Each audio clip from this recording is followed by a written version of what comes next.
Welcome to Die Hard on a Blank, the podcast where we explore the influence of Die Hard on action cinema, one action movie at a time.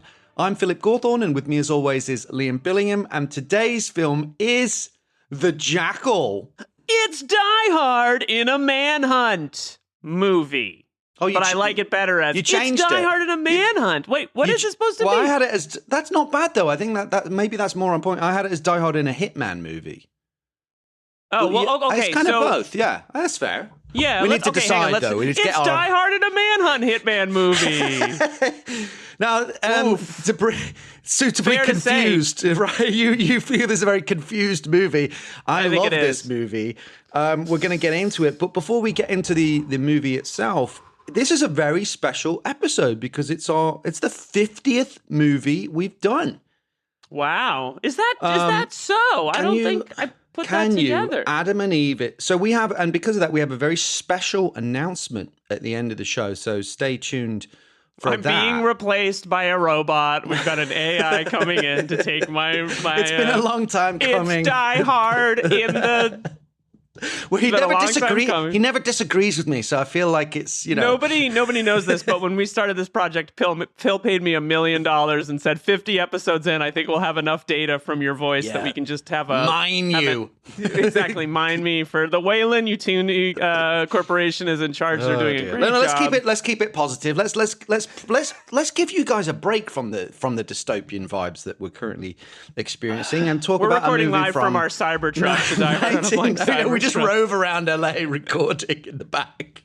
What's the budget for the show? It's $250,000 per episode because we buy a new Cybertruck each time. I saw a purple Cybertruck. Yeah, enough Cybertruck talk. Yeah. So I'm 50. We've done. This is the 50th movie. The current plan that is to do just over 100. There could be more, but that's the current plan, which would mean we're basically halfway through. What are your reflections, having done 50 movies on the journey that we're on about Die Hard's influence and tendrils and how it's all, is all spread, that big bang of Die Hard, and we're now in 1997. What are your sort of thoughts? Well, I'll tell you, you're putting me on the spot here. Didn't know this was coming, but that's fine. That's fine. I'm not mad. Get out of the Cybertruck. No, I think it'll probably feed into this conversation, but it's interesting to sort of watch these movies in chronological order and to go through it that way. And, one thing we will say is that we have definitely distilled the list of movies we're covering on this show down. We were talking recently about a movie that I love with The Fire of a Thousand Suns, The Peacemaker. And I put it on my 50 miles per hour 10 best action movies in the 90s list. Which was controversial for some people, but those people are dumb. So we've really kind of pruned the list, as Phil said. And I think so to watch this sort of very focused 50 movies, it allows you to kind of trace the sophistication of the genre over time. Yeah. Recently we covered, it'll be a little while back, but we did Con Air, back in September. And that movie is such a sophisticated take on the Die Hard on a Blank genre with the insulin and the guard who's caught as the ticking clock and the list of actors. I mean, it's been very interesting. And it's also interesting to see how sometimes you'll watch these movies and you'll go, oh, the Jackal is Blown Away plus The Rock plus Die Hard minus all of the good qualities of those movies combined into one. So it's interesting. Yeah, absolutely. These hybridization of different. Yeah, absolutely. Yeah, and I think to think about how movies can be intentionally or accidentally substantive. Because I think most people look back on this era and go this was the era of the big dumb action movie. Right. And I don't, of course, in some ways that's true, but there's a lot of depth. Well, I hope that we proved that to some extent, or at least made a case for it, with Con Air being a great example of a movie that I think is popularly regarded as a big, dumb action movie. But when we unpacked it with our wonderful guest, Scout Tafoya, I hope that we made the case that actually that's not true at all, and that these films are filled with, not only just incredible craft, but ideas, points of view, all kinds of interesting things that have made them, there are all these time capsules of the era in which they're made. But, the idea of doing the show was hopefully to have I don't want to elevate the conversation around action cinema in the sense of just giving it some real love and respect. And I hope people feel that we've done that. We're on track with that goal. And I wonder if we sort of set the tone with. I think Con Air is. I don't know how many people are doing real reappraisals of that movie and saying like, actually, this movie is about some things. And I really do think a lot of credit has to go to Scout, because he brought so much substance to that conversation, and how the Massachusetts Mangler, as we like to call him. and yeah, I mean, I guess that would be my like big reflection, would be like, hopefully we've brought some perspective to the genre while also celebrating it. Yeah. And there's been some highs. Con Air, for example, The Rock, the original Die Hard. There's been some lows. This movie, but No. Yes. How about for you, movie. Phil? Yeah, it's interesting what you just said about, I don't want it to sound like we're sort of patting ourselves on the back. That's not the point I'm trying to make at all. I'm just going like this. I'm just, it is nice to just sort of take a moment to reflect on the journey that we're on, because, this was intended as a sort of historicizing the action genre to some extent. And what you just said is really interesting, because, there's often a adage in screenwriting and storytelling in general that there's only sort of 7 stories, or some people, Walter Hill, for example, says there's only 2, the Odyssey and the Crucifixion. Actually, he was quoting an Argentinian scholar. But anyway, the idea that there is only a small number of stories, but they can be endlessly reinvented, like you're saying, remixed, a bit of this, a bit of that. The fact that the evolution of the genre, the evolution even of the Die Hard paradigm, like you're saying with Con Air, and how it can take that basic premise but do something really, really interesting with it. For me, that's been really, really fun. But let's and thanks to our listeners and our amazing guests for going with us on this journey. Crazy guests. We think we're about halfway through. Crazy listeners. Stay tuned for that announcement at the end of the show. What is your personal Stay tuned. history? Oh no, he already came out. He came out already. Because you don't like this movie. I had to move it up. Get back in there. Hello. This movie is good. My personal history with the Jackal, I think, is what you're asking me about right now. This is the second or third time that I have seen this motion picture. Why isn't it the 17th? Because it stinks. I haven't seen it since high school, probably. And I was excited to rewatch it, especially considering the fact that we've been covering Bruce in detail for a long period of time. But yes, it's probably the third time. I feel like maybe I put it on. I don't know if it was much of a rewatch growing up, and I did not see it in the theater. So probably second or third time seeing this movie. Not a huge relationship with it by the sound. Like, I was sort of surprised, because I thought this would be, knowing your dad's love of spy novels and the spy genre, and I wondered if the original movie was something that you were across or he'd ever introduced you to. I don't think I've seen the original. Okay. I do have a strong memory of a couple things about this movie. One, Bruce as a villain. Yep. 2, Bruce as like chameleonic costume changes throughout the movie. When we did our episode about Hard Rain. Oh, well, that's coming later, but we talked about in Hard Rain how much hard it must have been to shoot that movie because of the amount of storms. How much time do you think Bruce Willis spent in a makeup chair in this movie? And the third thing was the very controversial gay kiss. Right. Which we're going to talk about. I have memories of this coming out. And it came out, it's 98, right? So 97, yeah. Excuse me, 1997. Almost 98, end of 97. I was definitely like reading Entertainment Weekly at this point and very like invested in Bruce. So like I was aware of this. And I definitely probably watched it with enthusiasm. And I recall it kind of being, I don't have a fond memory of it. And having rewatched it, I now know why.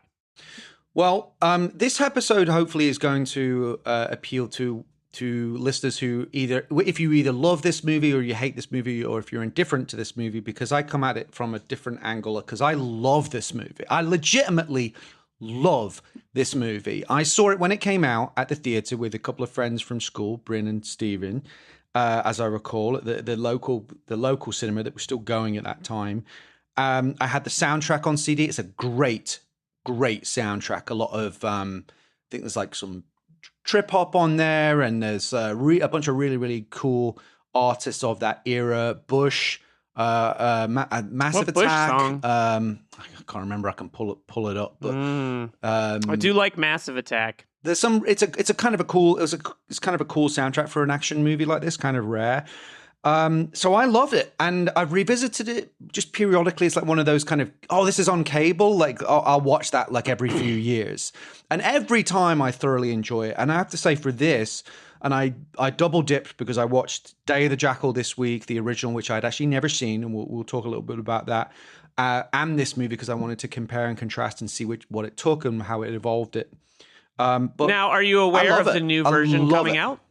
I'm sorry? You know, there's a new version of this coming out. That's right, yes. Eddie Redmayne. Eddie Redmayne, who's much closer to the original vision of the character of Edward Fox, quite aristocratic, quite more chameleonic and almost in a literal sense, like he's quite slight. His figure is quite slight. His body, as opposed to Bruce, who's like a bit of a rugged guy.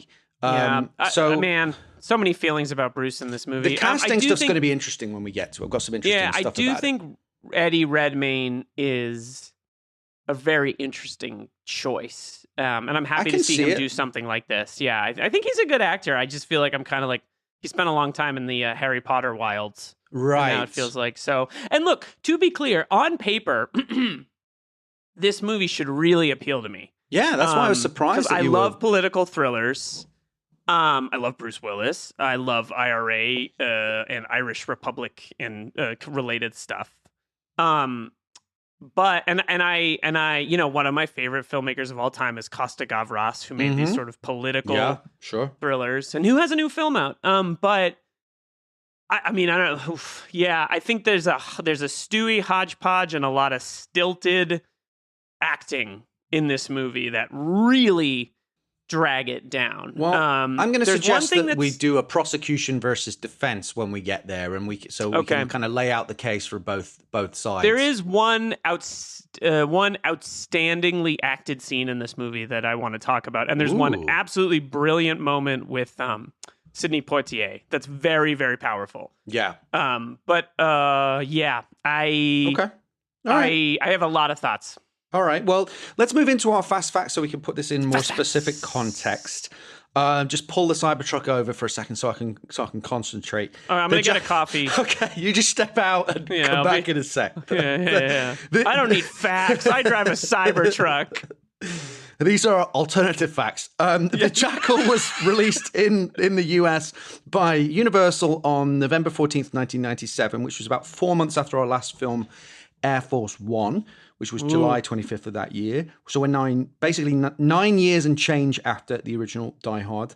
That's crazy. Can I just very quickly, I don't mean it, but like, Die Hard is classic because it feels like it's been around forever. So the fact that this is only 9 years after Die Hard it seems like it should be 20 odd years. Yeah. But that just shows the density of movies that were being released in this genre in the aftermath of Die Hard. Because I think action before Die Hard, I think, was largely regarded as kind of a junk genre to some extent. You know, low-grade Schwarzenegger stuff like Raw Deal. Well, you did have Lethal Weapon, which I think that was just before, right? That was just before 2 years? Another 1 year and another kind of sea change in the genre. But you know, for the most part, it was the sly stuff that wasn't prestige, Arnold, and then the tier below of like your Chuck Norris's and stuff. But after Die Hard, I feel like it became much more attracting this level of, you know. Richard Gere is kind of a prestige actor, and there's some interesting stuff about that, which we'll get to. The screen story and screenplay is credited to Chuck Farrer, based on the screenplay The Day of the Jackal by Kenneth Ross, which in turn was originally adapted from the novel by Frederick Forsyth, but he wanted his name off this movie. It stars Bruce Willis, Richard Gere, Sidney Poitier, and Diane Venora. Received mixed and negative reviews, but on an estimated budget of $60 million, it grossed $159.3 million, making it a Sizable commercial hit. Yeah, three times over. 100 million profit, basically, for, and 60 million feels kind of low for two big movie stars, globe-trotting, not an easy production. Until it becomes Philly special, it's a pretty contained movie. It just has a lot of locations. So. Yeah, I suppose so. It's kind of a drama until the shootout in the house. Until it goes full Philly special in the third act, which was, oh boy. I love it. Let's talk about, though, again, this one, obviously there's a big reason why we're doing it on Die Hard on a Blank, but let's break down the connections between this film and the aforementioned 1988 classic in a section called Die Hard DNA. So, AI problems already. Oh no, the mask has slipped. The mask has slipped. So, obviously, the main one being it's a Bruce Willis movie. It's also Bruce Willis facing off against a terrorist. Only this time, he's the bad guy and the terrorist is the good guy. Could just indulge me for a second. One man's terrorist is another man's freedom fighter, Phil. Who said we were terrorists? A cat and mouse action thriller between two cunning adversaries who rarely interact in the same physical space until the final standoff, where the villain takes a woman hostage and forces his opponent to surrender his weapon, right? There's very similar beats there. As in Die Hard, the villain is actually the protagonist. We talked about this before. It's a la Gruber. The Jackal is the one with a meticulous, ingenious plan. He's the one driving the action forward. It's the good guy, in quotes, that's trying to disrupt that plan and stop him from accomplishing it. Evil, blood-covered killers coming back for one last scare. That happens at the end of the movie with the Jackal. It happens, of course, with Carl. Then you've got, you FBI agents, badass helicopter insertion sequence, European villains, and all the usual bum flufferys. Bit of Die Hard 2 DNA. Sorry, bum fluffery? That's a Sexy Beast quote. Oh, okay. Die Hard 2 DNA. Bruce Willis drinking in an airport in that early scene. Yeah. But here's the most interesting thing that I found from researching this film. I don't know if you know this, but Richard Gere was one of several actors who were originally pursued for the role of John McClane, and he was actually formally offered the role. Did you know that? I did not know that, no. Now, interesting. A lot of actors were offered the part, and when these things are sometimes on IMDb trivia or whatever, and there's like, oh, such and such was considered for this part, which could just mean like two people involved with the production discussed it once. This is not that. This is actually like much more substantive, and it's referenced in the excellent book Die Hard: A Visual History by James Mottram and David S. Cohen, which is a fantastic book. And this is the direct quote from John McTiernan himself. Quote, "It was offered to Richard Gere. In fact, it was written for Richard Gere. The hero was suave. He wore a sports jacket. He was elegant, all sorts of stuff." End quote. The writers go on to say, Joel Silver wanted Gere. They were friends. He figured the actor could play an action role, something he had never done at that time. And Silver wouldn't let up. He pushed him hard to agree to do the movie, but Gere wouldn't budge.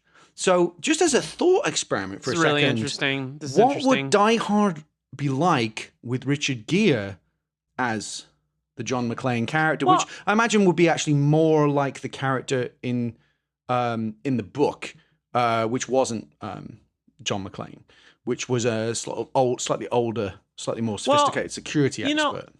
I'll tell you, the first movie that comes to mind when I think of Richard Gere is Pretty Woman. Pretty Woman, excuse me, right? I think that would be the same for everybody. That's the first one. Yeah, that was a big movie in my house growing up. My sisters loved it.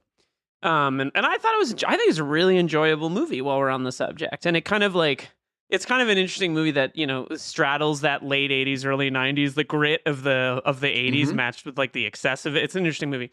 But Richard Gere is like a rich, suave, progressive figure in that movie, right?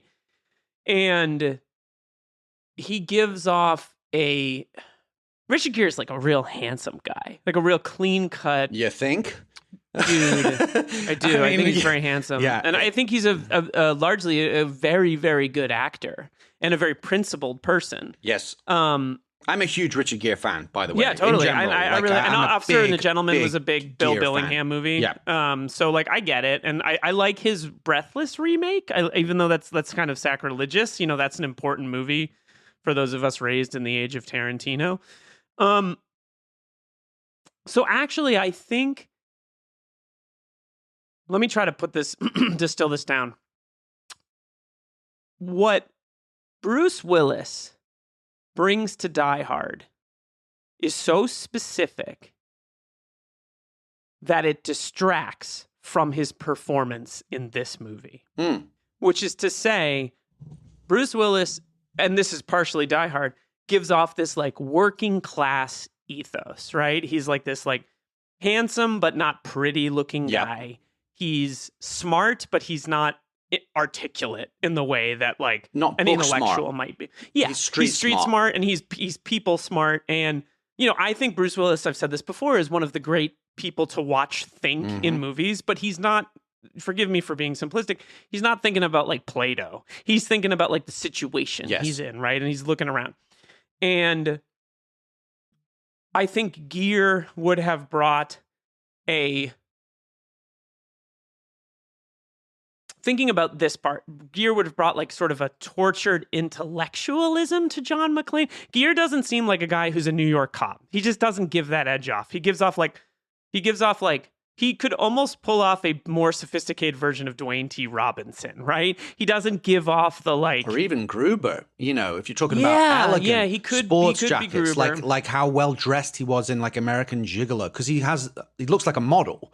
And the characters are in Gruber and his goons are kind of were cast because they will look like models. Well, and I think so that's it's one really of the things, interesting to think of him in the other part. He just wouldn't have, like, he just doesn't exude like working class cop. He doesn't. Yet he played one in Internal Affairs. Where actually the class struggle in that between him, as he's supposed to be a blue collar cop in that. I agree with you. I agree with you. He doesn't read that though. He absolutely doesn't read that, but he did play it in that movie, and there was a lot of class tension because Andy Garcia, who's after him, is like the college boy who's trying to get the promotion, and he's like a street cop. But it works in that movie, but I still think he doesn't. You're absolutely right. He reads just above the fray. Elegant, sophisticated intellectual, who also is incredibly, handsome and suave, She's so handsome. Well, it's a bunch of things just came to mind while you were talking. One is it's interesting to think of Andy Garcia because my iconic Andy Garcia performance is in The Untouchables as the most Italian man who's ever, Giuseppe Ventri, like that. I just rewatched it, by the way.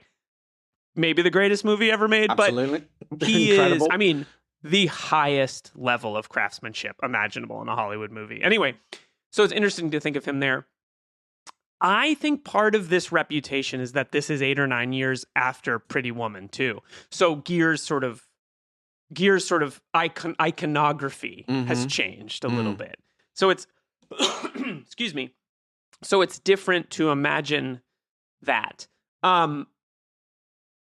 I'm glad that Richard Gere did not play John McClane. I think Richard Gere is very good. Have you ever seen the film Frantic with Harrison Ford? But not for a very long time. Yeah. So it's a good movie, but Ford could kind of pull off Han Solo, like kind of working class hero swagger thing. And he could also play like, I'm a smart man in kind of that Liam Neeson quality, harried, but like sophisticated and articulate. I think Ford, similarly in a film like Gere, similarly in a film like Red Corner, kind of gives off this vibe of like, God, Red Corner. I haven't thought about that movie in a long time. Gives off that this came out kind around of this like, time, yeah.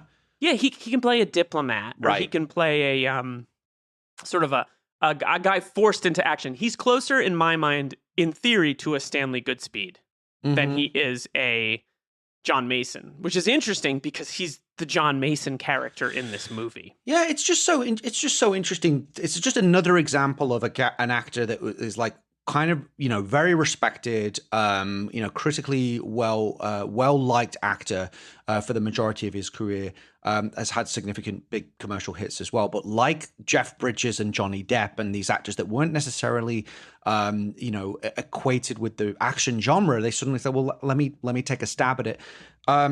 The other Can interesting I very quickly thing, say something just about Richard go ahead. Gere that's interesting? Just one more point I want to make before we move on. The fact it's interesting that we're doing this movie now when there is a Day of the Jackal series coming to Peacock. And by the way, a lot of the time I don't necessarily think a movie will translate well to a series, but I do think something with the heft of Day of the Jackal or the Jackal could actually work as a limited series in my mind. I think that could be cool.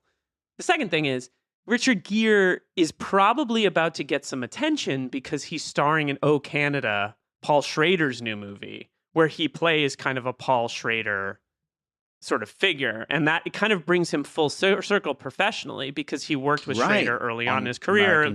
Schrader wrote American Gigolo. Yeah. Did he direct American Gigolo as well? I can't remember. That's a doesn't question. Matter, but I think he did. I have to check I think he did. Yeah. I think there's about to be a Gere-sance, so to speak. Well, all right, let's pull up. The other thing about this that's really interesting, just in terms of like alternate universes and alternate casting, is that Richard Gere was also offered the Jackal part in this, and Bruce Willis was offered the other part, the hero part, and they both thought it was more interesting to go against that. But I don't know how well I could see Bruce Willis playing, like, if it was this incarnation of it, if it was specifically Declan Mulqueen, former IRA sniper. I don't know if that would work.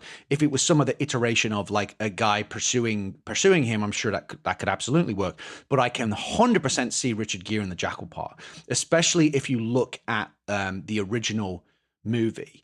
And how he's so like chameleonic in a myriad of ways. How he's able to he's a seducer as well. How he's able to just blend in and in all these different kind of situations and so forth. So I thought that was really interesting.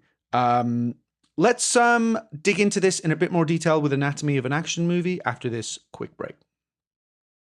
FYI, your internet just cut out for like 10 seconds. So I mean, okay. I think it's fine. We'll figure it out, but whatever. I'm gonna go to the Ethernet. See if I can stabilize it. That shouldn't happen. Okay. Let me check that. Just fact check that Paul Schrader thing. If it was him, we don't need to bring it up again. If it wasn't, we should say. I can do it. I have. Well, they made that into a TV series. Yeah, apparently it was horrible. Bernthal. Yes, it was directed by Paul Schrader. So we don't need to mention it again. Ready? All right, hold on. Nope. Okay. I will be ready. Yeah? Okay. And we're back with our next section of the show, Anatomy of an Action Movie, where we explore the tenets. We live in a twilight world. Sorry, just doing my best. There are no friends at dusk. Oh, that's intentionally bad Irish accents, by the way. I mean, he sounds like a goddamn leprechaun. I don't know. It works for me. It doesn't bother me. We'll get into that. What's that then? What's that then? Stop it. I like the fact that he says "shite" when he's on the train.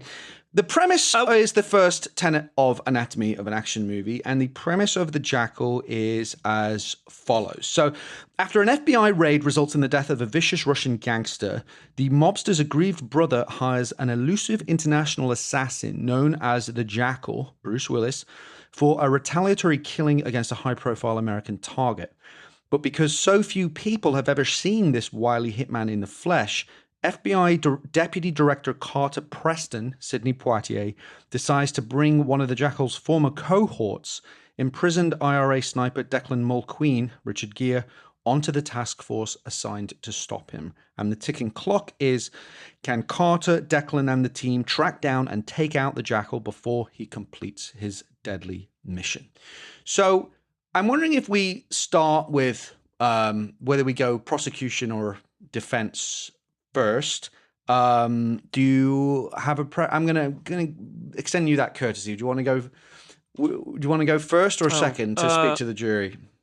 Now, ladies and gentlemen of the jury, I'm a simple man.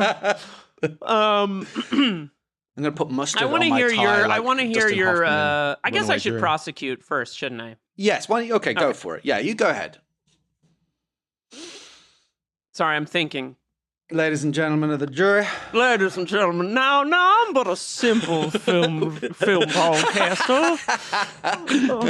Okay. I'm gonna read a note. Excuse me. I keep coughing. This movie came out in 1997. Yes. The Irish Peace Accords basically wrap up in 1998. Okay. One of my favorite images in this entire movie is at the very beginning when the Russian mobsters are entering into a club. And there's a woman in like a hooded kind of whatever. She's got a hood on. You can't see her face until she steps into the light. Yep. And it's Diane Venora. Yep. And I would say that like the image of a woman sort of dressed like old Russia. Yeah. In the middle of a nightclub, and then she pulls it off, and she's actually Russian Secret Service, right? Or Russian police. And she storms into the club. And immediately you have this like interesting tension of old and new Russia. Which the credit sequence really lays out. Yeah, the David Fincher is Seven-esque opening credits to this movie, which make no sense. But, I mean, they do make sense in terms of what they're setting up, which is this kind of like, and then this kind of like contrast, it's an abridged right? history of Russia and the Soviet Union, exactly, and the end of the end of communism, yeah.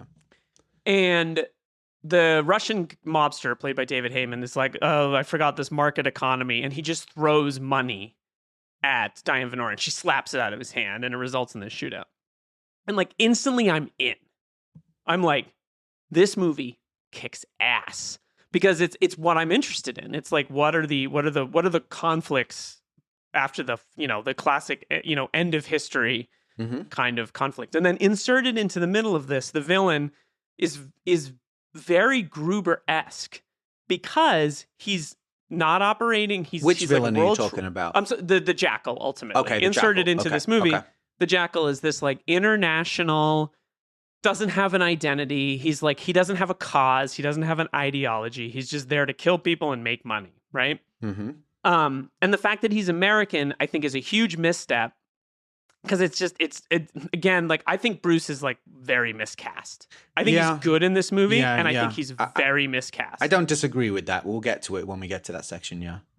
And so you have this sort of character that to me represents like the excess of the new world order, no identity, traveling wherever he wants, has bank accounts all over the country, all over the world. No one knows who he is. He can change identities. He can shift forms. He kind of like is sort of the like a businessman of the new world, right? Doesn't believe in anything. Yeah.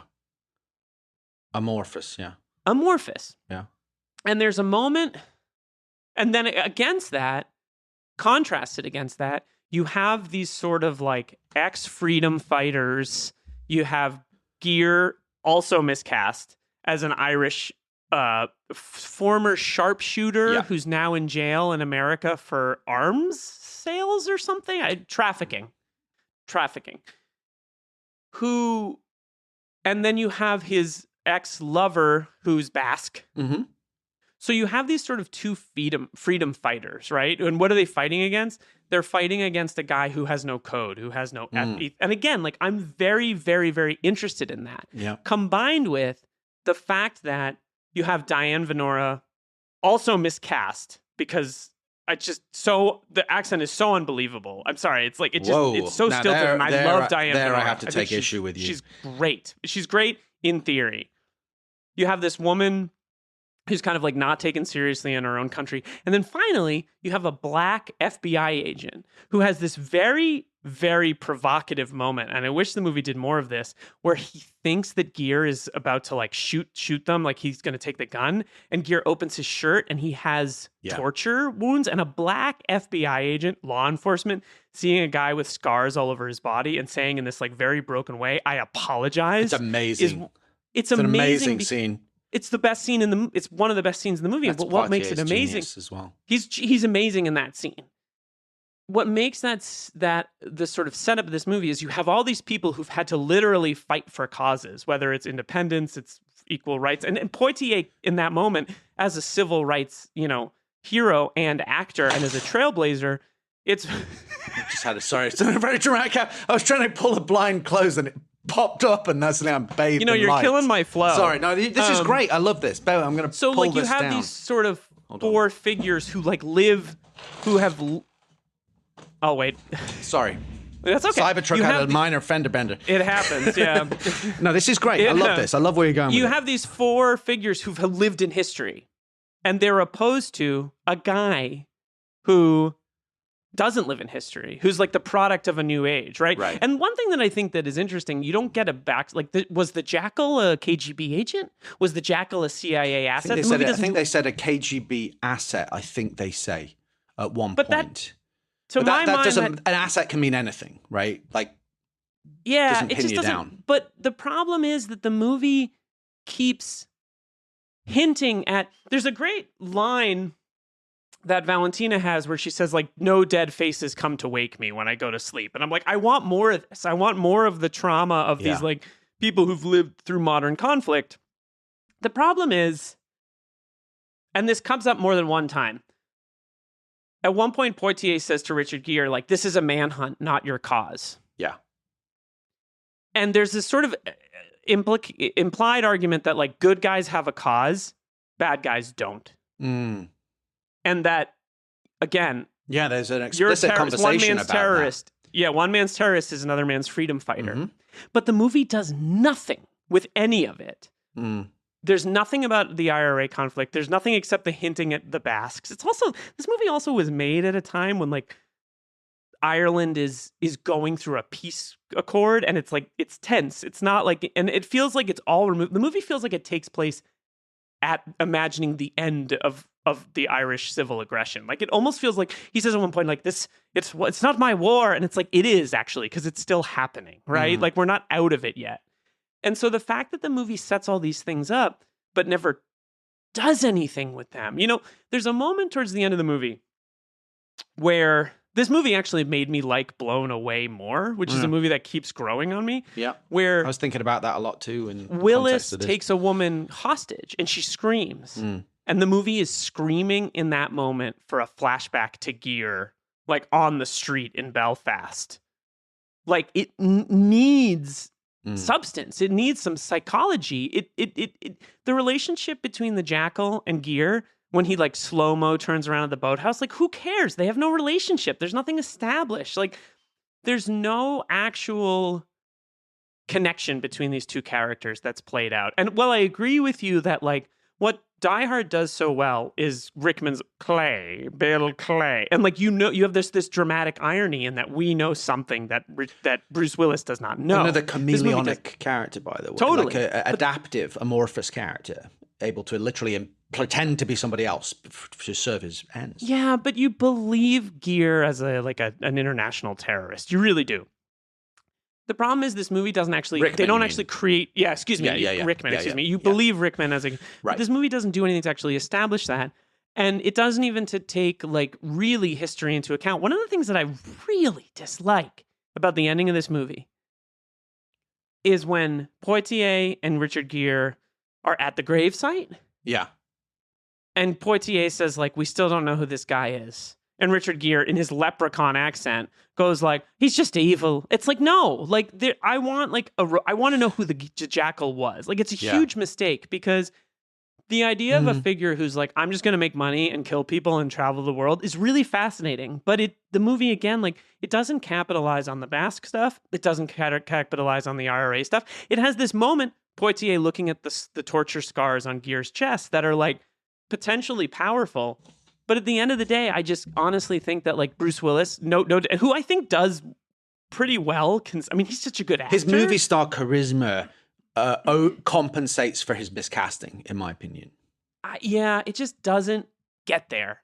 And I think the reason I like this movie so much less is that it has all these potentially politically provocative ideas, again, action movies as an extension of, like, real life. Like, they're all kind of there. There's a little bit of The Rock. There's a little bit of Blown Away. Yep.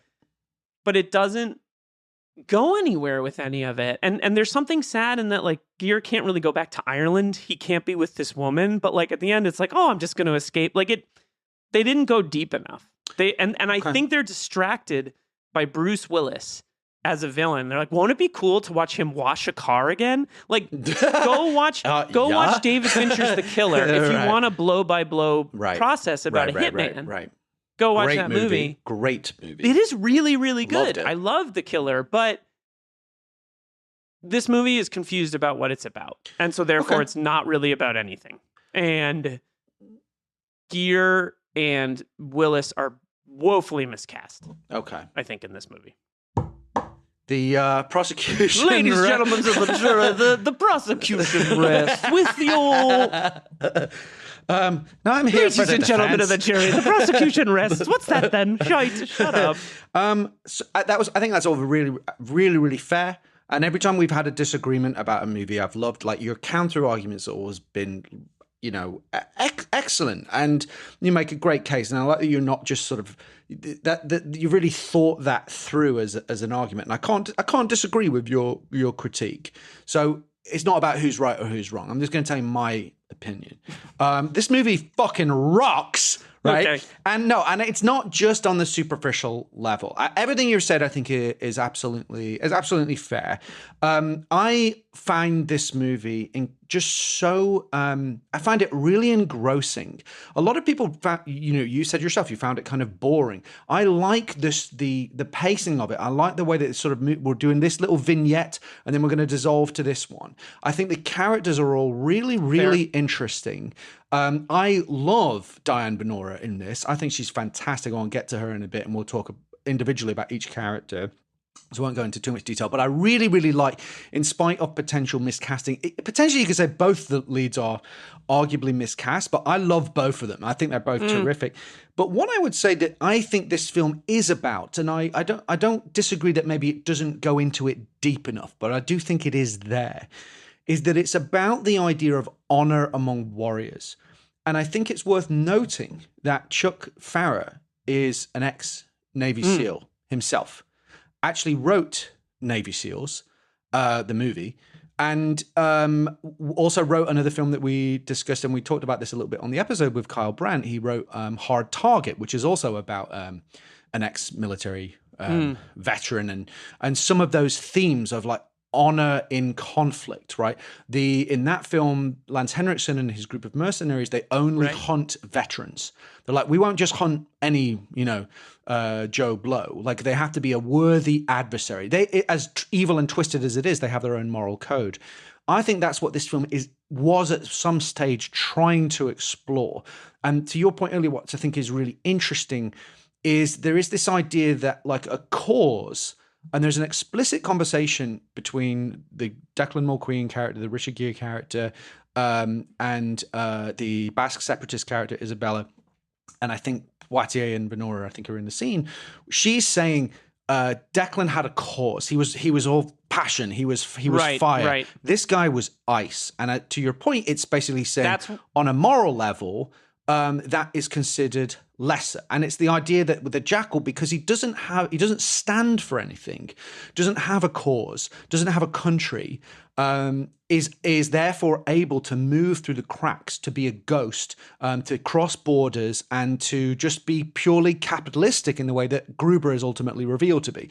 Gruber was a terrorist, right? Like, that is his backstory, the Volksfrei movement, whatever, right? Then he realizes actually the real money in the 1980s, or the real game, is theft, is high-level global theft, capital, right?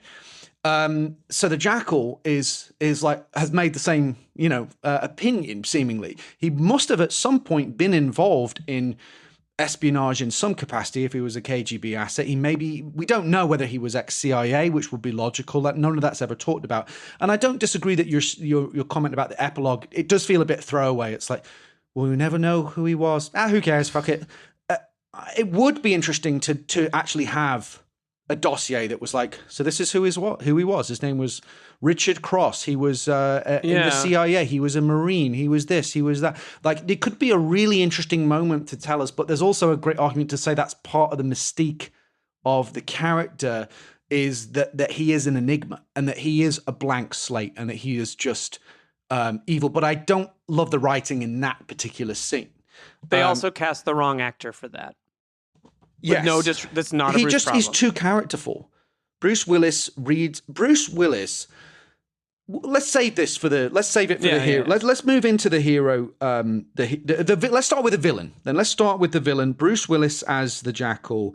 What works? What doesn't work? In your opinion, about this? This performance and the character. I like watching Bruce Willis make decisions. I like watching him think.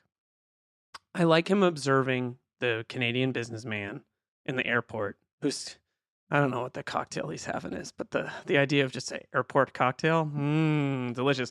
But he like watches him go back to the bar and then he goes and gets his papers, right? I like Bruce Willis in action. I like Bruce Willis.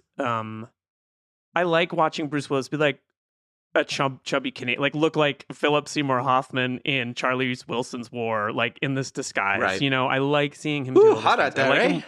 I like him with blonde hair. Looks great with that with the Joe Burrow do. I think also he could potentially have an anonymity that's really interesting.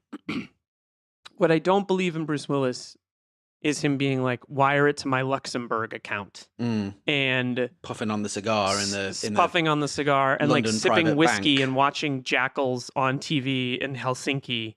Like it's just not Bruce Willis. Yeah. And I'm by the way, who cares? Bruce Willis is a legend. Bruce Willis should do what Bruce Willis wants to do. I don't blame him for taking this part, and I actually admire how he stretches himself in this part of his career between this and then. It's funny how Armageddon is after this, because Armageddon, I think he's tremendous in Armageddon, playing like this, like... Well, he's perfectly cast in Armageddon. Yeah, he's perfect. Right. But like, the whole 9 yards comes out real close to this or soon after.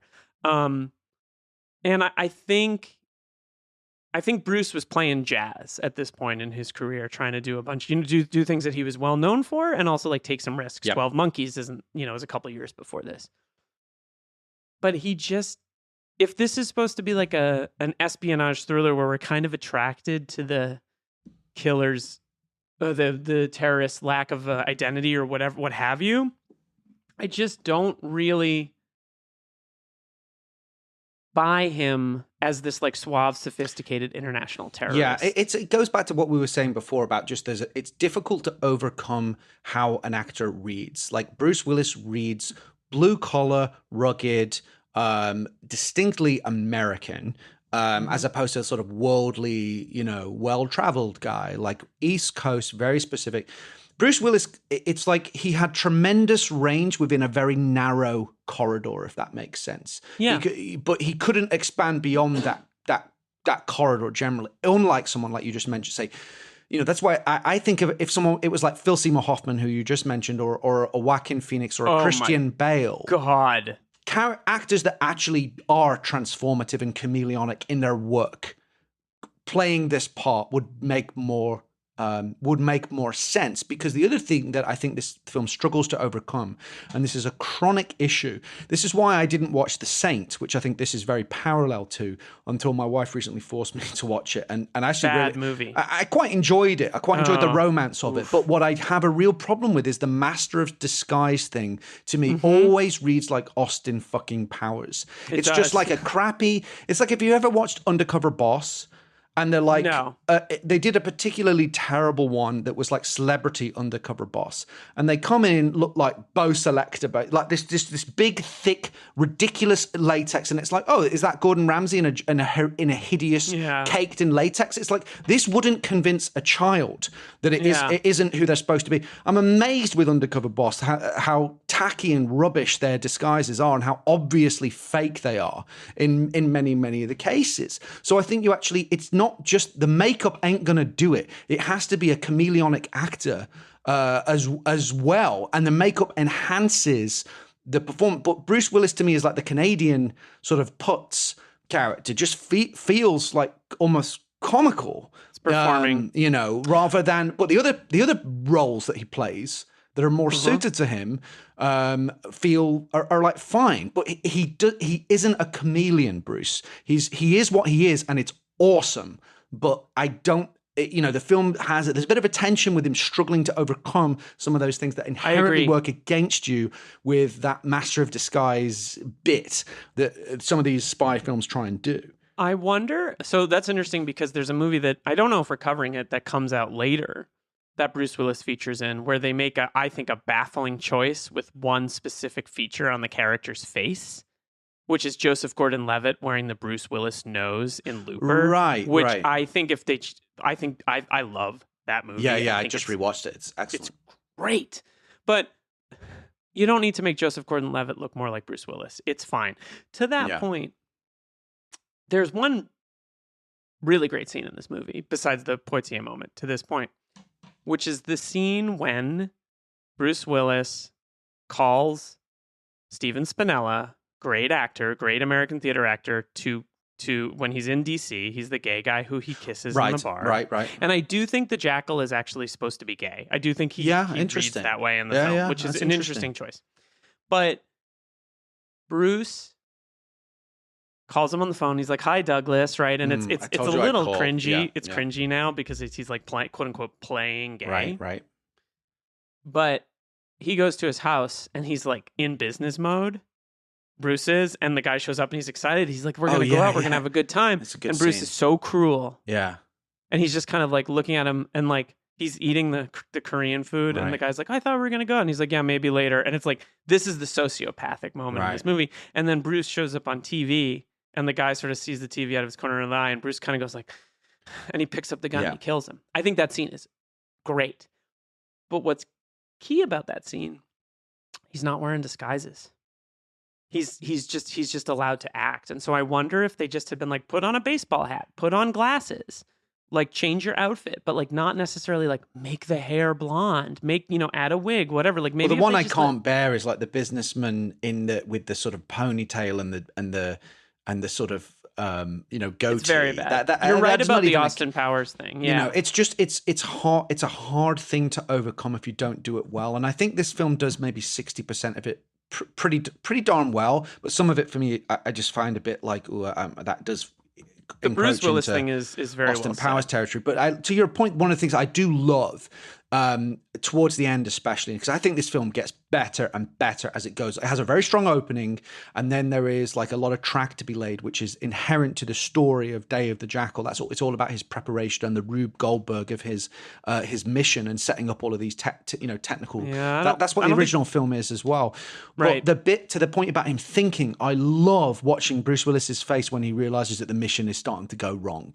Like I love, and we're going to talk about on the bench. when he's the cop. And his eyes are flickering. And first of all, my favorite bit when we'll get to the helicopter because I'm going to lose my mind over that in the action bit. But he hears the helicopter coming in, and he's like, "Oh fuck!" And then there's the set of it. It's going slightly awry, and you see him processing what he's going to do. I think that stuff is riveting. You know, he's so good in those. To that parts. point, he's very, very believable as the cop who walks over. And he's like, "Oh, we just saw this red van." That feels very like. Bruce. Yeah. You know? Just one last point I wanted to make about the Master of Disguise thing. Another movie that does this, I think, well, even though it has a slight wink at it. It just reminds me of the whole, we were living in a democracy the last time I checked from Mission Impossible. Really convincing. It's really well done, right? That one does work well, and it's all part of the fun of it, but it still has a slight winking quality to it. Can I offer a thought about why that might work? Which is before we see Tom Cruise or Ethan Hunt pretending to be that guy, we see that guy, but it is Tom Cruise playing that guy. So it's established, whereas every 3 minutes, Bruce Willis has like a new nose or a new set of glasses. But you're totally right. Like at some point you want to look at the camera and be like, do I make you horny? It's just if you get it wrong, it's really bad. And it's hard. I say like Undercover Boss and these shows that involve these, they still do it now. It's like 20, over 25 years later. And it's hard to pull off. You actually actually need the actor has to. It's not the makeup is only going to get you so far.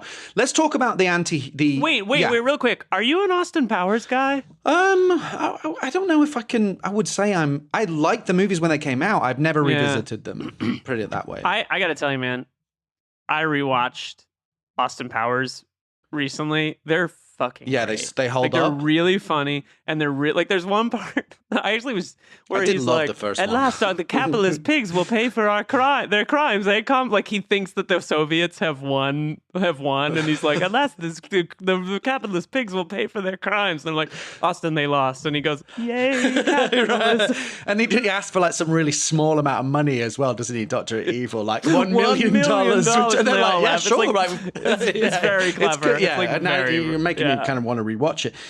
Yeah, no, they're worth rewatching. Let's talk about the anti-hero. I mean, I don't know if maybe that's I think, as in Declan Mulqueen, played by Richard Gere, he's the hero, but he's sort of hero with a haunted past, a dark past. I think maybe what they pulled a punch on to maybe what you were grasping for, which is a little bit what they tried to do more with grasping is a fair assessment of my critique. You know, what you were reaching for about, just to piggyback on that. Like the Jeff Bridges character, Jimmy Dove, in Blown Away, I think what they pulled the punch on here is the idea that maybe he actually did have a really dark past and is looking for redemption through this mission, which is actually quite honorable. What they basically, why I think it's a bit muddy, is he's like, well, he's a terrorist, but he had his own code and he was only a sniper, so he didn't. And he makes a point when Richard Lineback, the other FBI agent, says, "Oh, you're blowing up women and kids," and he was like, "I didn't do that. I was a sniper in a war." So it's sort of already a bit like, well, they start off being like, be careful, he's a terrorist. And then very quickly they kind of throw that away and be like, no, he's all right. He's Well, yeah, by the end of the movie, they're like, here's a sniper rifle. Like it's just not kind of to your point. I don't think you're. What you said that it's a little bit muddy. His arc isn't totally clear because it's like, no, he didn't do anything wrong in the first place. Is the film's kind of position. Can I reflect on the status of the way people felt about IRA soldiers where I grew up in 1997? I mean, again, I'm Irish Catholic in Boston. I think there was a lot of sympathy towards the Irish independence movement, right? Now, again, one man's terrorist is another man's freedom fighter, right? So depending on where you're sitting on the fence of that, it's complicated, right? I do say that him saying like blowing up women and children, like it made me cringe a little bit because of the certain kind of way that one is raised. But like these are issues that never go away. One, the idea of like who you are on which side. And I think there is a distinctly complicated element to how you portray Irish freedom fighters, or depending on how you view it in these movies. Patriot Games does a great job of casting Sean Bean as like a piece of shit while still remaining potentially sympathetic to the cause that they might be for. Blown Away does a really good job of giving Jeff Bridges PTSD and again this Irish American identity crisis. This movie just uses it as like a place to potentially do something that it never does anything with. And that to me is borderline offensive. If you're going to talk about the fact that in the 90s people were getting blown up in capitals in the UK and in Ireland, then you can't just use it as like your a bit of vague backstory almost. Yeah, it's very rude. I would say it's interesting that just to touch on that for a second. He's credited as producer on this film. Kevin Gere did uncredited script work, and Gere had a lot of expertise working on military films, notably Glory. And the similarly IRA-themed Devil's Own, which came out around this time, which I think is a great movie. I love a Devil's Own. And tackles it, this was... So in the UK, the feeling in England around this time was generally like Hollywood is very soft on IRA in their portrayals. Oh, I'm sure. Right?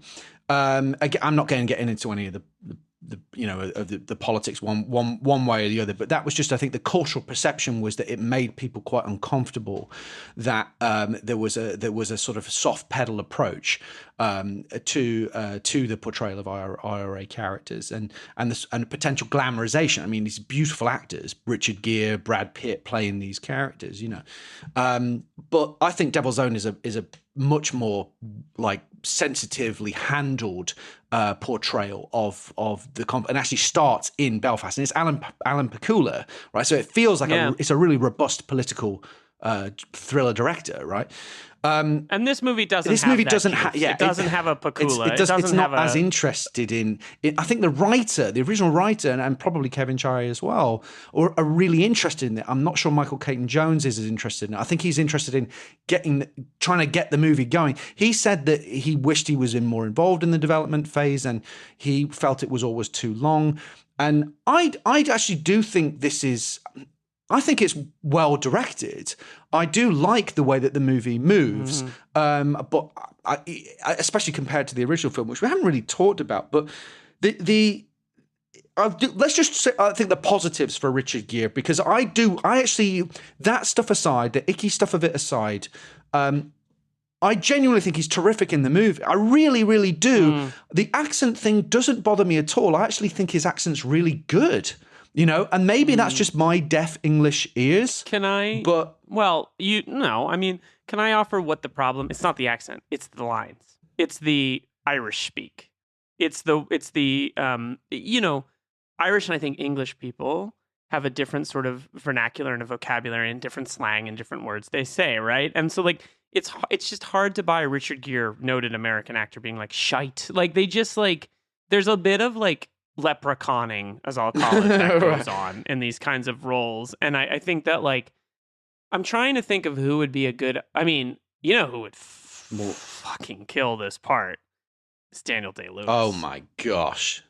Like, Daniel Day-Lewis, I mean, it's not a Daniel Day-Lewis thing, but like, it was in the name of the different father. director, different style of film, a bigger, a different actor in the Jackal part that's maybe more, a Christian Bale type. I mean, Christian Bale wasn't quite. He wasn't a star at that point. He was a working actor, but that's really interesting. Make him French. Cast Vincent. Who's the Vincent Cassel? Vincent Cassel or Jean Reno as the Jackal. Yeah, Jean Reno. Yeah, and put Richard Gere. Put Daniel Day-Lewis in the other part, and have I don't know, someone else direct this movie, and you have like a really, really Neil Jordan movie. direct this movie, oh my God. Yeah. And make it doesn't more prestige. I think this exercise is making us realize that like it feels like this movie. Also, the other thing is that I don't think it's a particularly sophisticated movie, and coming on the heels of like Face Off and Die Hard, Con Air, and these sort of like high concept. Looking through this purely through a Diary in a Blank Prism, it's like it's kind of just rote, and I actually think it's very sleepily directed. I think it's blanded out a little bit. I think they try and make it. It's like it's the weight, the star power, like a star in space. The gravitational pull of Bruce Willis pulls everything into this is a Bruce Willis studio movie, broad appeal, 4 quadrant. Therefore, has to have a 20-minute action scene. You can't have some of the maybe nuances and tangents that you might want with a more sophisticated political thriller. That's as a sort of, we keep using this expression 5-star, 3-star movie. That's really what this is for me, although I would actually give it a bit more than 3 stars. But there's the accent stuff aside, I think Richard Gere's acting, I think, is excellent. In particular, like the scenes where, like I love the negotiation. And by the way, similar to Eddie Murphy in 48 Hours, it's 24 minutes before Richard Gere actually appears, and he's really the hero ostensibly, right? But like Eddie in 48 Hours, they go they finds him in the prison, and have to recruit him for the mission. The Rock. Yes, it is. He's sort of the Mason type figure. You're absolutely right. But look at who they cast as John Mason. They cast one of the yeah. And it's maybe brings a lot of metatextual stuff to it as well, and And Gere's, no disrespect to Richard Gere, he's an actor I very much like, but like it might need that juice. It might need the juice of like, let's get an actor who has more sort of metatextual connection to the role. The Daniel Day-Lewis thing is hard to actually unimagine now. I mean, it was fun when we talked about like if it was Blown Away was Liam Neeson as in the Bridges part and Gabriel Byrne in the Tommy Lee Jones part. It would just, you know, it would be great. But there is also the just the commercial box office power of these two fantastic American stars. And, you know, I can sort of separate the two things and just be like, I'm going to love the film for what it is and not bemoan it for what it isn't. Because I really love it. And that's a good way to go through life. I do just want to say, as an American, but the hubris of American stars thinking they can take these topics on in any kind of way that's interesting is like really. I might have said this before, but a lot of great actors, I've thought of it like this. It's sort of like the Irish accent to great movie stars and great actors is like a siren call that pulls you towards it because it's so seductive, and then you end up crashing on those rocks, right? That's happened to a lot of great actors, notably Tommy Lee Jones, you know, and arguably several others. The English press and the English critics were really, really harsh and hard on all of these American, even Brad Pitt in Devil's Own, who I thought was excellent in that film, and I thought his accent is excellent. But English press and critics really went to town on him.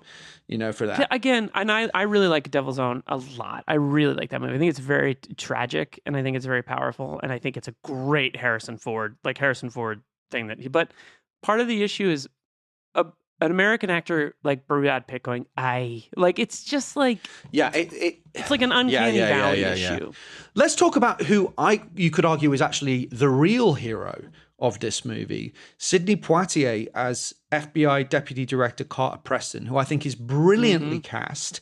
It's his last screen role in a dramatic part as opposed to appearing in documentaries. He is a little bit, again, the 48 Hours analogy. It's like the Nolte is the one that's sort of the hero who's assigned the case, and I've got to go and do this, and I have to bring in this kind of wild card who I'm not sure if I can trust. Or like The Rock, right? It's Stanley Goodspeed. We've got to go and bring in this guy. He's a prisoner. He's got a dark history. We're not sure about him. Or it's Cameron Poe to Vince Larkin in Con to some Air. extent. But Poitier, I mean, it's just like, that's one of the things that makes this movie so great. It's like Sidney Poitier is in this movie. You know, and it's so interesting, the character, to what you're saying, the fact that he is FBI, considering how the FBI's horrific history in the J. Edgar Hoover era on the issues of civil rights and some of the stuff we talked about a little bit with Scout in Con Air in reference to the Ving Rhames character and you know some of those ideas. So it's interesting that this guy is super high ranking in the FBI, but Poitier just brings with him the perfect like sense of nobility and class. And that moment, Sidney I mean, Poitier. that moment you said when he says I apologize, people don't say that in action movies because they always need to act as the hard ass. But because he's such a genius, he could bring those touches to it. And to me, one of the things I do love about this movie, even though I agree to some extent it is a bit of a pull punch, the best version of it is Goodspeed and Mason in The Rock, and this is what this film's trying to do at the end. They have to work together. They're not sure if they trust each other, and then he lets him go. But I really like their evolving dynamic throughout, and how Carter comes to trust Declan and actually respect him and understands where he's coming from and sees that he's actually like. Not only really competent and dedicated, but also quite courageous in his own way within the context of the events that take place in the movie as opposed to his backstory. And I also, just to finish on it, I really like something that's subtle, but he never bullshits him and he never strong arms him. He's always clear, direct with it. He'll say, I will do this and I won't do that. You won't be able to, I won't offer you some bullshit deal to get you to do what I want. It's this, take it or leave it. I love their negotiation scene in the prison, a poker match of that. And I think that stuff is, you know, accents, politics aside, these are fantastic actors, you know, with some really, really good dramatic scenes. So I think he elevates this, you know, massively. He's like another, if you're rating it out of 5 stars, he's like another star just by sheer virtue of him being in the movie. Yeah, and I think the movie has a potential politically fascinating thing to portray a African American lawman in the United States allowing a Irish freedom fighter to go free, like the political solidarity of that, right? They're both kind of compromised. One is a prisoner, the other isn't working for the FBI, right? But again, and I both think they're great. I don't disagree, but he has this line where he's like, "That's right, you drink Guinness in your country," and it's like the weird exoticizing of the Irish. It's just like it's like an underdeveloped. Right, instead of coffee, you drink Guinness all it's like all for day. breakfast. Yeah. Like, but I just I like those little choices. Like they pull you out. There's a crassness to it that I Totally understand. I do want to talk about one of the characters before we move on to the action. I want to talk about the lady. Whoa, I can't do a Russian accent. Diane Venora as MVA Major Valentina Kozlova.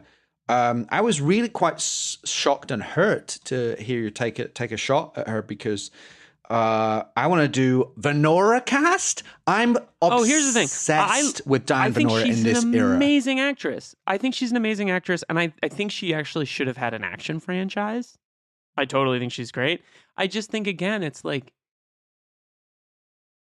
it's the accent shit. I know I keep saying accent doesn't bother me at all, and I think it's brilliant. I'm really maybe again your ear for the nuances of a Russian accent are better than mine. I think she completely embodies this character. I think it's like quite a transformational performance. When this was an era when I most associate her with Justine in Heat, where she's incredibly beautiful and a really interesting character. Also around this time she does Romeo and Juliet because she's actually a great Shakespearean actor. And The Insider, with a Southern The Insider's accent. like my favorite. It's my favorite Michael Mann movie. But I think she embodies this character, not just the accent, but her physicality, like the way she moves. There's a slight masculine, edge to this character, which makes sense for sort of the environment that she's in and the tough, the Russian, robust. She's not graceful. Right, she's not feminine, even though in her movements. Right, all of these are like subtle things that she's doing as an actor that I think are really fantastic. The scar on her face is never explained, I don't think, is it? Which I love. It's just like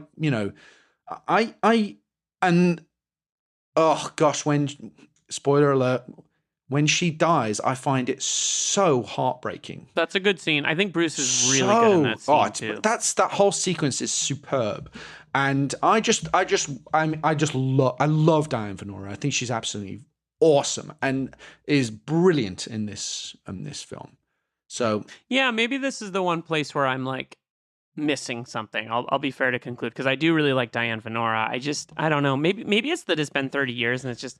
There's so much more internationalism in casting than there was in the 90s, comparatively, that you might get an actual Russian actor, God forbid, playing that part. But again, Diane Venora is a phenomenal actress, and I do wish she had a bigger career, especially, it feels like 10 years ago, if how every so often you'll see, an actress who was big in the early 2000s gets, a Netflix action movie where they get revenge on someone. Diane Venora, it would be kick-ass if she got one of those. Or, if she got her own Haywire or something like that, You can see it in this, sort of in this part. Let's move on to the action, because this is where I really start to cook.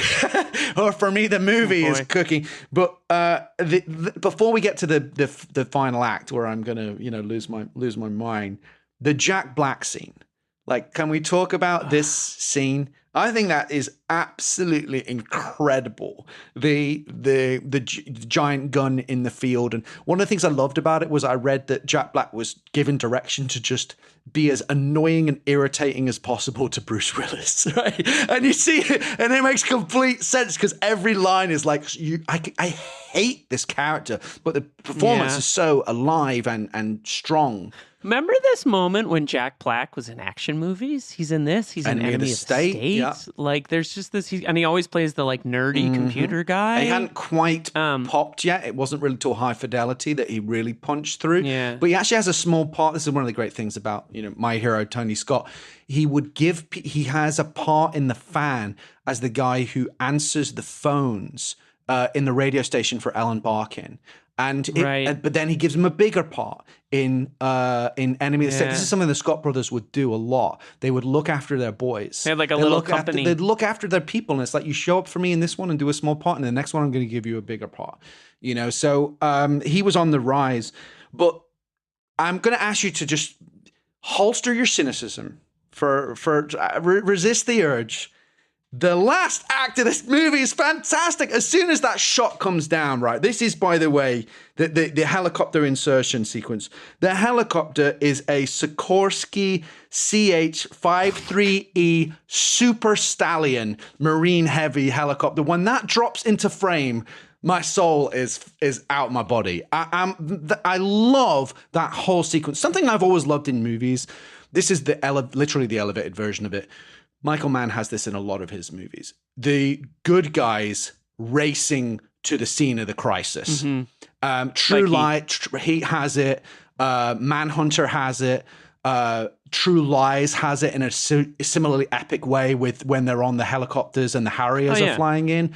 That was the first thing I thought of. I mean, Broken Arrow has it, but we're not as invested in the characters. It's the Nest team that are going to trying to interdict Travolta and his mercenaries. Yeah, well, and they're mincemeat. It's over. But the music is so incredible as well. And the Carter Burwell score, even though I gather he wasn't super happy with how it was edited and stuff, I think is great.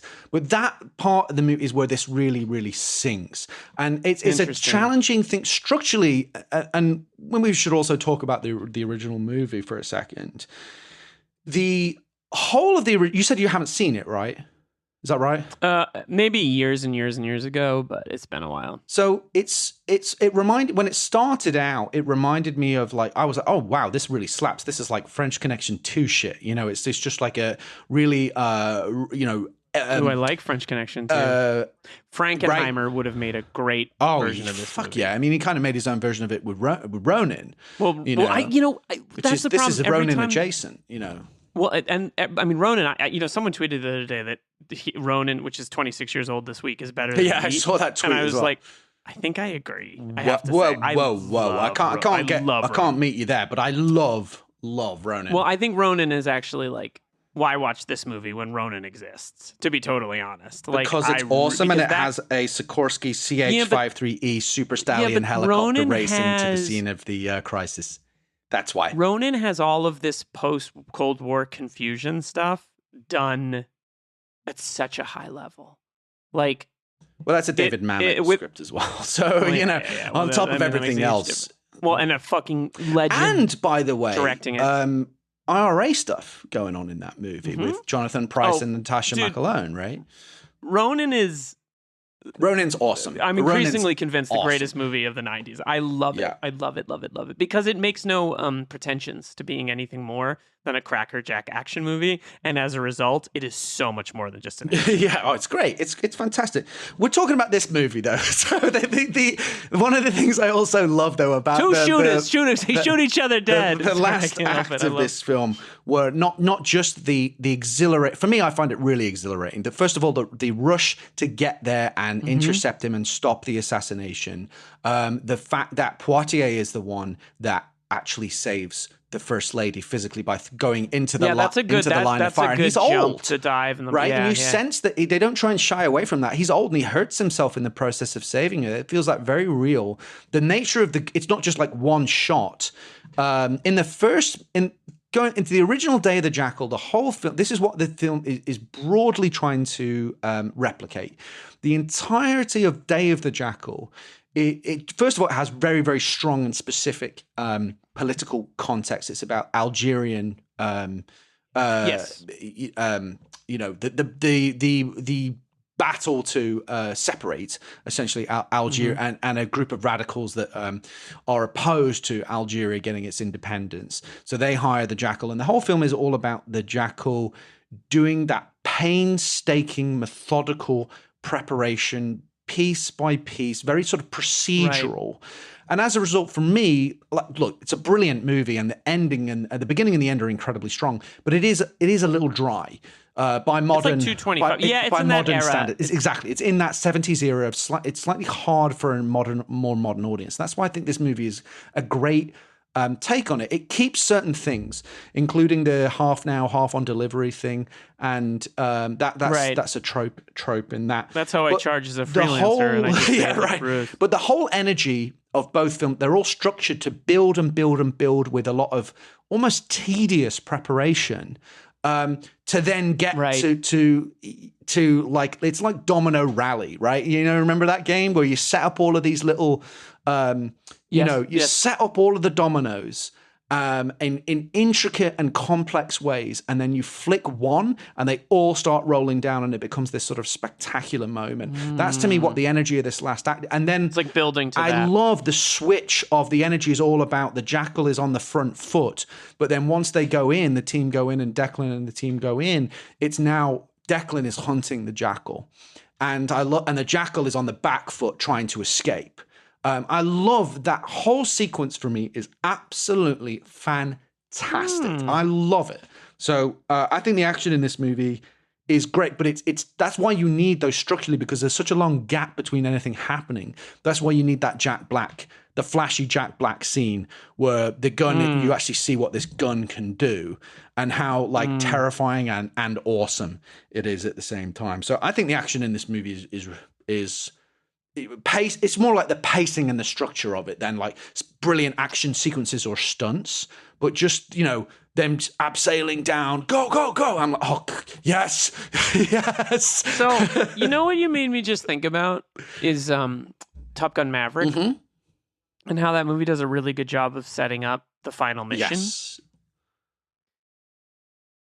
And one thing it does a really good job being like, here are the three things. You know, you have to get to this. I don't remember, but you have to get to this altitude. You have to shoot it before, whatever it is. And like it plays Star those Wars again style, and almost again. like Death Star mission, isn't it? Well said. I don't think I love a process movie, by the way. Ronin is a process movie, right? But I feel like this movie is almost too disparate and all like there's almost like too much movement of Bruce Willis's character for me to ever feel like I'm satisfied by like the lengths he's going to do whatever he's doing, right? I just never like quite clicks as like a process movie for me, because I kept especially with like the Killer I kept is thinking a about the process Killer movie, as yeah. And I think there's an identity crisis here. It's like this is a process movie for the Jackal, and I think ultimately it didn't work for me, but I do think the action at the end is like rousing. Yes, that's a good word for it. And I think Poitier's dive to save the First Lady is very, very cool. This is my least favorite way to criticize a movie, but I'm just gonna put it out there as a thing, because I don't like when movies are like, well, this wouldn't happen, because like in order for a movie to work, the things in it have to happen. Like you have to suspend your disbelief like a little bit. That said, I feel like they're like, oh, there's a threat against the First Lady. You know what? Let's let her give a speech today. Like it just feels. The plot device is him saying, if you pull her, he'll shoot into the crowd. So, but yes, there is an element of, but I don't think he would do that. Suspension of disbelief. So yes, totally. But that stuck out to me because I was like, I don't think he would do that. At this point, they're on the helicopter, so I don't give a shit about plot, accent, or anything. Yeah, I know. And I want to be clear. I don't think critiquing a movie for its realism or lack thereof is a valid critique for a movie. I think it's boring. And I think it says something about a lack of imagination. So I'm not critiquing it for that. But the fact that I was thinking about that stuff, you know, I feel like maybe there's something missing in that component of it. But I do admire your passion for this particular 2-star, 3-star motion picture. There's one more thing I just want to touch on before we move to the Die Hard Oscars, which was, you alluded to it briefly, but I know we're going a little long. The gay controversy, just to explain this, so an early test-screened version of the film had that character, an innocent man shot by Willis, or actually it might have been a different character, I think, shot by Willis's character hiding out in a gay bar. The audience in question cheered this, which was like not obviously the filmmaker's intention, as I understand, right? Of course, right? This came to the attention of GLAAD, the Gay and Lesbian Alliance Against Defamation, and Chaz Boner, who was the media director at the time, entertainment media director, spoke with the producer, Sean Daniel, and they arranged to have the scene re-edited. But Bruce Willis apparently successfully fought to keep the gay kiss in the film. So I think there's some erroneous sort of stuff around what the perception is about this, or there was perceived homophobia. But I just wanted to sort of parse through that, because I think it's important that we cover it respectfully. But I also think it's worth noting, to your point, I think it's really interesting about the Jackal being gay. In the original film, he has a gay sexual liaison. He meets a guy in a Turkish bath, and I think it's similarly done as a sort of, he uses him as a as part of his mission, but he has no qualms about doing that. And he's killed, but in a much more, I'd say, tasteful way, off screen. The camera, actually, you don't even see him murder this the other gay character, but it does happen. So it's not like this was just randomly inserted. Yeah, in it this feels film. it feels intentional. Do you know who that actor is? You said he was a distinguished stage actor. His name is Steven Spinella, and he originated the role of Prior Walter in Angels in America on Broadway. So he's like a very noted actor. He is gay. He's very good in this film. He's very good. Very, very likable. He sort of steals the movie for me, because he's just, I mean, partially because I love Angels in America and I love Tony Kushner. The fact that people clapped is so repugnant and horrifying to think about. It's really awful. And we'll never maybe know what the what that scene was originally like, but it doesn't really matter, does it? It's well, of course, yeah, we haven't seen it in its context, but yeah, but I don't think it doesn't feel. I just think it's important to actually like give all the full facts in the context when we reference that, rather than just have a knee jerk response totally. to it in positive or negative. I like the idea that he's gay, because it gives makes the it more character, interesting, like, a little more dimension. But much more interesting. Kind of dimensionless in my mind. And that's the only. He doesn't seduce any women, I don't think, in the film, does he? So it's kind of like interesting. It would. Mm-hmm. It kind of makes sense. It makes it much more interesting. Let's put on our bad disguises and sneak into the back door of the Die Hard Oscars. The John McClane Yippee-Ki-Yay Award for Best Line actually had some good ones, I thought. I liked it. David Heyman, excellent actor, plays Terik Murad, say Russian. Technically, I believe it's Azerbaijani gangsters who orders the hit. And he said, this line just was thought was powerful. He says, "I want to strike fear into the marrow of their bones." I thought that was a really good line. I like the bit where Richard Gere sort of trying to charm Diane Venora, and he says, Miss Kozlova, is it? What's your first name?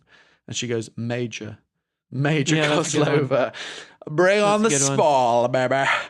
Jack Black as Lamont, just being as annoying as possible per his direction. Yeah.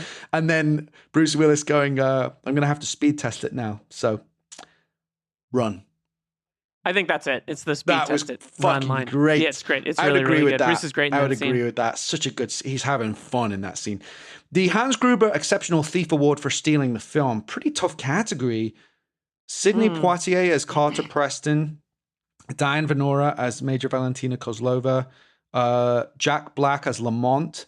J.K. Simmons in the house as Agent Witherspoon, early part for him. Yeah, interesting. But he still looks like he's 55 years old. Always has, always will. Yeah, the Gene Hackman syndrome. Matilda May as Isabella, the Basque separatist. And then your guy who just mentioned. Steven Spinella. Picks? I'm going to give it to Steven Spinella, just because, again, it's like it was cool in the 90s that like a theater actor would just have a casual part in the film The Jackal. And I do think he does a lot with a few minutes of screen time. You really feel bad for him. Like feel that scene is supposed to illustrate the sociopathy, I think, as to Well, that's what I'm about to say, is that's the moment, the point of no return for the Jackal, right? You hate him after that. I would give it to Diane Venora, by the way. For me, she steals this. Even though obviously Poitier is beyond reproach and is incredible, I love Diane Venora in this movie. The Dick Thornburg Award for Dick of the movie, Ravil Izyanov as Ghazi Murad, the gangster whose death kickstarts the movie. Not a nice man. Not a nice man. Says a very naughty word to my beloved Diane Venora. Big Ricky Gervais vibes, the way you said, not a nice man. Not a nice man. Jack Black as Lamont, again, double nominated. David Heyman as Terik. And Bruce Willis as the Jackal, who's a fucking dick.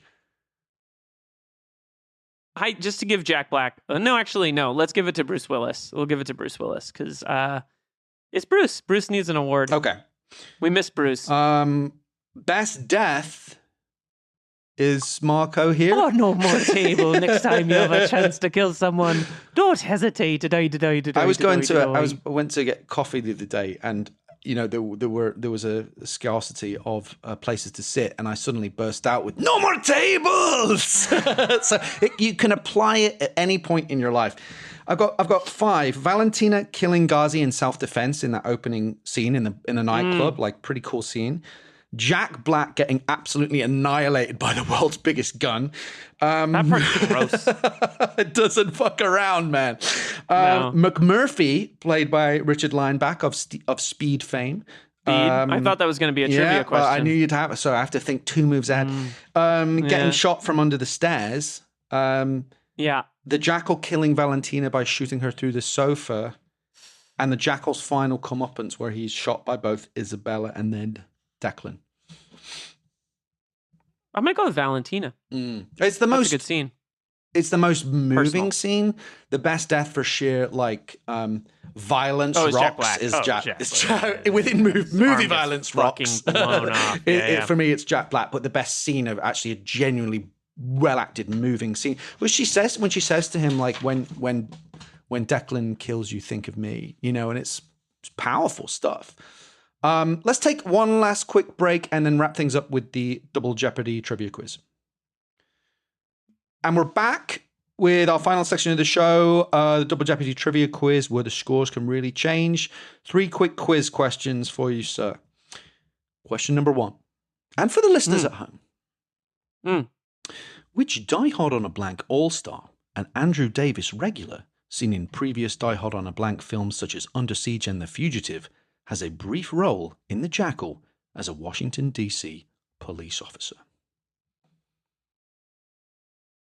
Is it Tony? No. I would understand if you don't know the actor's name. It's the guy on the bus in The Fugitive, Yes. and he plays one of the Yes, terrorists in Under that's Siege, correct. and his name is... If you know it, I'll be very impressed. He's not... Give me a... Yeah, no, I don't. His name is Eddie Bo Smith Jr. I'll give you this one. You're absolutely Eddie Bo correct. He Smith. plays Shadow in Under Siege. Right. I'll remember that the next time you Copeland ask me in The about him. Fugitive. Copeland. He has a brief part in that scene that you mentioned where Willis is like, "Oh, Hey, it's a circle Phil, jerk." lean in real close. I don't bargain. You'll love this one. Now you have to ask for the clue. Please ask for the clue. Okay. If you don't know I'm it. not going to ask. I don't ask for clues. Question number 2. John Cunningham, who plays the role of the FBI director, also provides the voice of the FedNet director in which iconic 1997 sci-fi action movie? Clue. Would you like to know more? It's Starship Troopers. Yes. I don't How think I wild realized is that, but that? that's great. What a weird piece of That is trivia. really good. All right, last question in Convoluted Corner. This is convoluted to the max. Oh, God. Dudes. I just became very 90s. Gaffer Phil Gawthorne. The Jackal features a sequence where a group of hijackers attempt to interdict Bruce Willis's character in an underground parking lot. 2 of these hijackers both appear as conspirators in which forthcoming Die Hard on a Blank film? Do you remember what they looked like? One of them kind of gave Bogosian vibes. So when I first heard this, I thought you meant the movie hasn't come out yet. And I was like, Jesus. No, Phil, the this movie, is we're going to convoluted. do it. It comes out the following year. Clue. There he is. There's the man whose life I want. Snake Eyes. This I couldn't believe, right? 2 of those hijackers are play conspirators in Snake Eyes. The guy with the curly hair. I recognize the guy. Right? The guy with the curly hair. He's kind of memorable, right? That's He plays the sniper, And one of the other hijackers is here comes the pain, baby. Here comes the pain. The drunk guy who's part of the conspiracy. He's only in it for like recognize him very, very quickly. Neither of them are credited, but I did my due diligence and checked, and they are both the same guy. So just that was so weird. I did recognize the Here Comes the Pain guy, but I didn't place him. I didn't go like, oh, he's in Snake Eyes. So there you have it. That's our show. Our 50th episode, our 50th movie in the bag. Stick with us for the rest of this exciting journey. Well, that's our show. That's it. Speaking of our journey, Phil. Yes. We have big news. We kind of do. Oh my God, I'm emotional about it. Why does this happen? You're choking every time I choke up? Why don't we tell the people? Yeah. The big news. Excited. Let's tell the big news. We're really excited. Okay, so we promise you an announcement. And what we have been planning, plotting, scheming is a new show called 48 Hours of Buddy Movies. 48 hour-long episodes about 48 different buddy movies, beginning with the original classic that started it all, Walter Hill's iconic 1982 masterpiece, 48 Hours, starring Nick Nolte and Eddie Murphy. So that's the first one we're going to be doing. We're going to be similar to this show. We're going to be looking at how that movie influenced the genre, and we're going to cover a ton of films that you are going to love. Beverly Hills Cop 1 and 2, To Live and Die in L.A. Philly Special, Live and Die in L.A. Philly Special the all greatest. the way. Big Trouble in Little China, a movie I am like obsessed with. Trouble. Running else? What Scared. Iam's Hive, Rise Up. We're back, baby. We're back. The Stakeout movies, which we both love. I love the steak. Hive, not Hive, Badham Hive, Rise Up. Badham Hive, Rise Up. Red Heat, Midnight Run, Alien Nation, Tango and Cash. Oh, man, we're going to go deep on Tarkovsky on that one, I promise. The Hard Way, another Badham joint, Point Break, Bad Boys, and of course, oh boy, my favorite, Harley Davidson and the Marlboro Man. That's right, folks. It's coming, an entire episode about the 1991 classic starring Mickey Rourke and Don Johnson. And half of the be a 48-hour episode. Yeah, 48 hours entirely on Harley Davidson. I'm not even show up for the recording of that one. I'm going to AI myself in. And of course, there's going to be something like 38 other movies we're going to cover. Many more. Totally. Yeah. It's very, very exciting. However, there's something even more exciting for listeners of Die Hard on a Blank, which is we have a special Christmas gift for you. It's an episode of 48 Hours of Buddy Movies. We're giving it to you free. It's a special crossover where we cross over ourselves into another, we're really building an IP universe here. Yeah, we're building the universe. We're building the universe. It's going to be so complicated. We're building the mythos. We're going to be covering my favorite action movie of all time, Lethal Weapon. Boom! Boom! That just happened. We like to give you, but it's going to happen.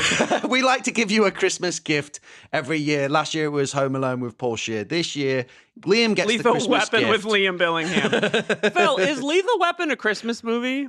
Oh, it's a tough one. We'll have to break that. We'll have to break that down. But it's all our homies. It's Joel Silver. It's Shane Black. It's it's very Die Hard adjacent. It's the King, of course. Richard Donner. The man we love. Dick Donner, the legend. What an exciting treat this is going to be. I'm really excited to do that one. So we will tee up the new show with that special crossover episode, Lethal Weapon, our Christmas special, coming soon. So stay tuned for more updates and information about this new show. We'll keep you posted as things progress. Die Hard on a Blank, just to say as well, will continue uninterrupted for free at the same rate. 48 Hours is going to be for paid subscribers only. So that's something to bear in mind. But if you just can't get enough of us, if you just need us can't like get every enough, week, yeah, if totally. you want weekly content from us, a weekly brand new show, they're going to alternate. So and the good news is now 48 hours, and they'll go back and forth. You'll have a new show every week. And the good news is I don't have to launch my OnlyFans that I've been planning to launch for a while. I could do. Yeah, it was getting pretty close for both of us. Look, you guys like I don't even. We've got to make money. We've got to make money somehow. We live in Hollywood in 2024. What else are we gonna do? So stay tuned. More information. Yeah. Save us from that terrible fate and subscribe to our maybe for new, you. I look good. Show. 48 Hours of Buddy Movies information coming soon to this podcast about where you can get that podcast. And, thank you preemptively to everyone that gives us $1,000 each for every episode of the show. We really appreciate your massive donation to the project. It's not going to be expensive. It's going to be like less than a cup of coffee. So we're gonna meet you. We're gonna do you a solid. We're gonna meet you halfway, and we're gonna give you a great because we show. love you. Yes, and it's all about friendship. You. It's all about being buddies. Buddy time. It's warm a buddy and fuzzies all the way. Buddy movies. That's it. Thank you to Tyson Hubley for, as always, for our beautiful assets that we use for our little promo clips and for our covers. And Tyson, we need you to make some more, so we'll be in touch about that. We love you. Rate, review, subscribe. Most importantly, tell your friends. Tell your friends that like action movies. Tell your friends who like buddy movies, because that is coming up on the show. Phil, did I miss anything? Did I Cybertrucks aren't funny anymore? Cybertrucks, we're done. Yeah, we're done. It's like we're not going to give you the time of day. Yeah, and we're probably pretty much done on X as well. To be honest, but we won't go sort of negative here. What we do want to talk about that's super positive is an appearance that we made on our friend Blake Howard's fantastic show. You want to tell the lovely listeners about that, Liam? So Blake Howard is our husband, our Australian husband that our wives don't know about, and he launches. That's what I've decided. He launches a new show every 15 minutes. He's the busiest man in podcasting, and he has a new show called Minhunter, which is a dissection of Michael Mann's masterpiece, Manhunter. And we were lucky enough to get invited on to talk about some absolutely banger few minutes of that movie. And that'll be coming out probably right when this episode comes out. It's going to be very, very close. And there's both a video option to watch it while we talk about it on Patreon, and you can just listen to it as normal. But some of our best pals have already been on that show. Bilga Beery was on that show. A bunch of people. Great episode. Yeah, I mean, everything Bilga talks obviously. about turns to gold. So you can find that show, One Heat Minute Productions, on where your RSS feed podcatcher of choice. That's very, very exciting. Minhunter is the show. Minhunter. Minhunter. Get it? Do you get it though? Hang on. You get it? Let me just hang on. Do you see this chart and graph behind me trying to figure out exactly what it is you're describing?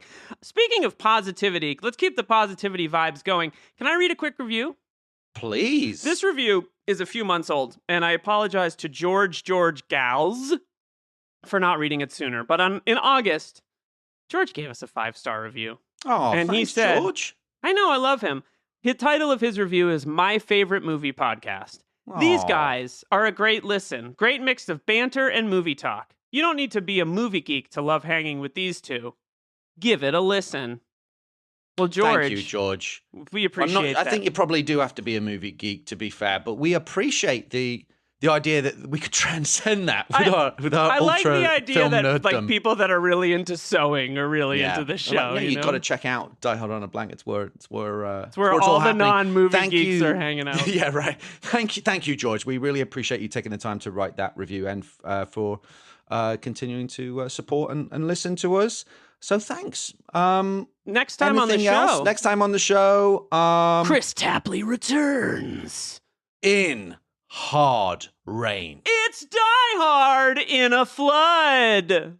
Slater, Driver, Quaid, they're all there. They're all soaking wet. They're all soaking it's wet. It's super dark, and there's heists. Man. And it looks banger. It looks really I like this.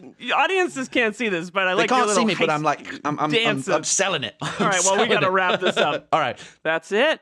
We'll be That's back it. next We'll time. be back next time with Morgan Freeman and a slightly weird, awkward casting. I don't know about it so much, but it's a cool movie. Why am I doing that with my voice?